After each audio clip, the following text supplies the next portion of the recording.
Alright, now I'm fixing to show you how I set a 330 Conibear killer trap for a beaver here.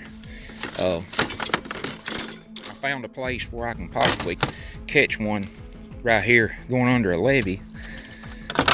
That's the big trap. That'll get them in a hurry. That's another one just like it. I keep several of them on hand all the time.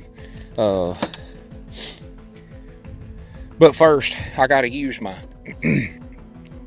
setting tool right here. This is a rod with a hook on one end, a handle on the other end. I have to use this tool to pull these springs together on these traps, because these traps is really strong. When they're still fairly new, you cannot compress these springs by hand.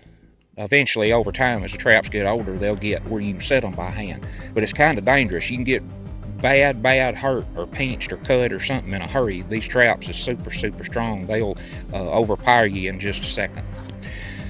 So I'm gonna show you here how I set one. I come down here the other day and there's a big sweet gum tree over on the back side over here. Pretty good sized tree, and they whacked it down just over a 2 or 3 day period, and they're chewing on a couple more up through there pretty bad. And there's 2 or 3 runs going onto this levee. One down here, I run something out of it a while ago. There was a trail of mud and bubbles come out of that run and went out through the water. I don't think it was big enough to be a beaver though. Looked like it may have been a muskrat. But right here's the main old beaver den on this levee. He's been coming up, sliding up the bank right where that dog is. He's been coming up bringing mud and sticks up here, patching the top of this old den. It's been an old den right here for a long time. But if you're wondering how he gets up in that den, it's right here. You can see that place right here coming in under the water, that deep run right there. That's where he's going up under this bank. He's coming in under the water out here pretty deep, and he's going right up in that run there, and he's coming back up under this bank. He's got him a dry place up under there that he can get up on and be out of the water. So it looks like, based on the sign, it's real fresh here where he's been coming up on this bank. It looks like he's probably staying here. I'm surprised I hadn't run him out of here. I've been watching, I ain't seen nothing. And I'm gonna show you how I set one of these traps. Hopefully we'll catch him. We may catch him, may not. But I'm gonna show you here how I set the trap to catch one.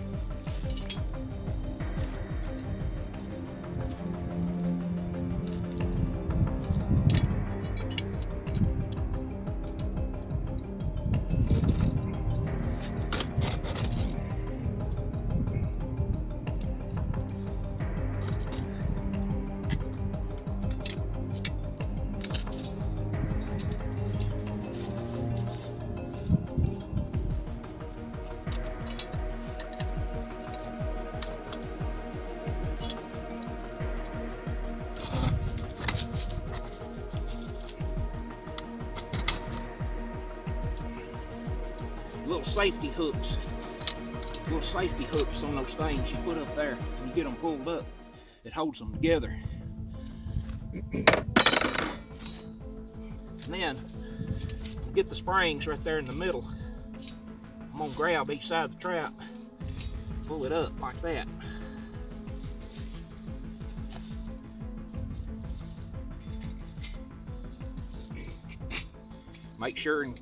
I'm making sure to keep these hooks on these springs out here. Get that trigger in the middle, bring this little dog over the top, and that hook's on right at the top of that trigger. Now there's your 330 Conibear killer trap. You see how big it is. It wouldn't be no trouble to stick my head through it.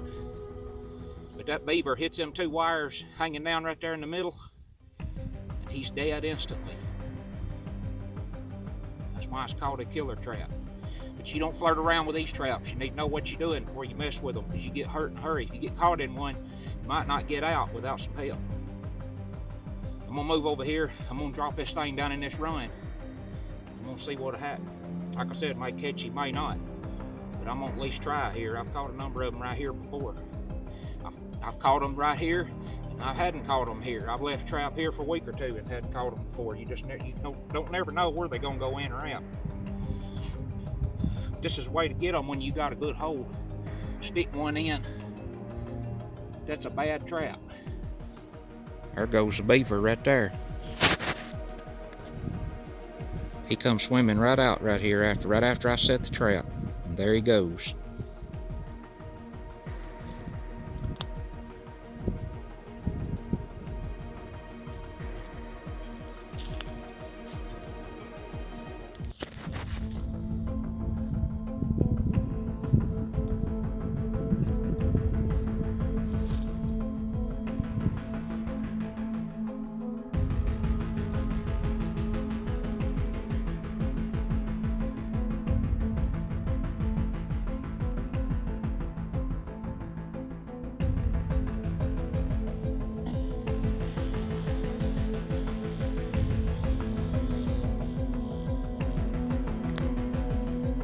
There he went. Hopefully he'll be in the trap here after a little while.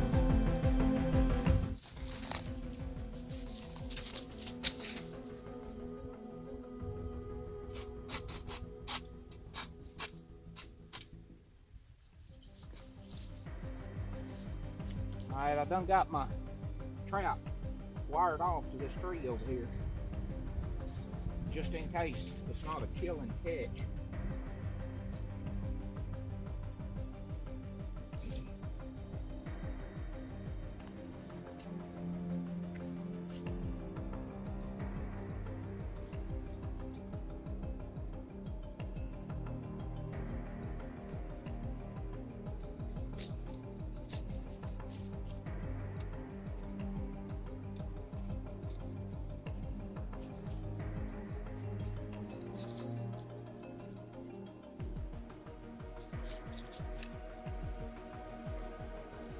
Gonna let it down in that line right there.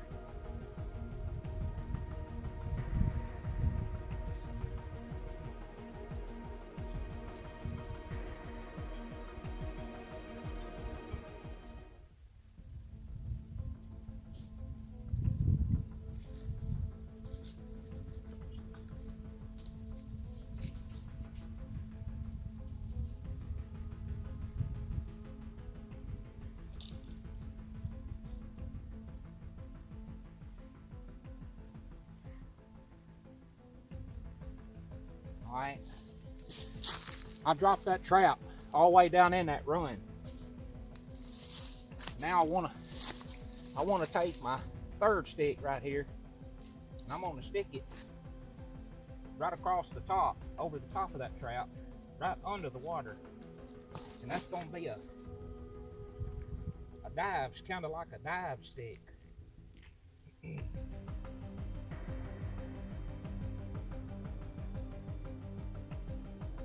What he'll do, he'll come up this run to go under this bank, and he'll see that dive stick. He'll naturally duck a little bit to go under it, or he'll run a little bit deeper down when he comes in here.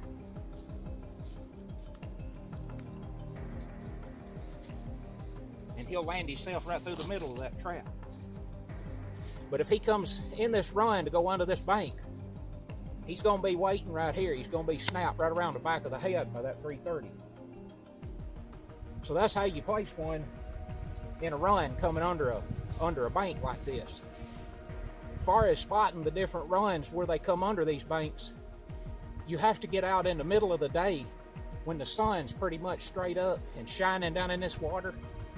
You can look out and you can see these runs coming into dens under banks and levees and stuff like that. But if you get out looking around on a cloudy day, a real overcast kind of dark day, gray type day, it's really hard to see these runs, because their run where they're coming in, the water may be 3 or 4 times as deep right in that run as it will be around it. So you have to have that sunlight to be able to look down under the water and see where it's coming in at. And that's dead where you want to put your trap, just like right where I put this trap here. But I'm gonna come tonight and I'm gonna try to maybe even shine this beaver and shoot him with a rifle. But in the meantime, this trap will be sitting here. So if he comes over here and tries to come up in this den, this trap's gonna slap him right around behind the ears. So that's pretty much the run through on how I set a beaver trap in a levee run going into a den. So thanks for watching, and hopefully we'll see if we can get him. We'll see if we catch him here over the next few hours. Appreciate you watching here today on watching me demonstrate how I set a 330 Conibear killer trap for a beaver in a run coming underneath a levee here. So I'm Gary Carlin, owner of Mosses Creek Outdoors, and we'll see you on the next episode.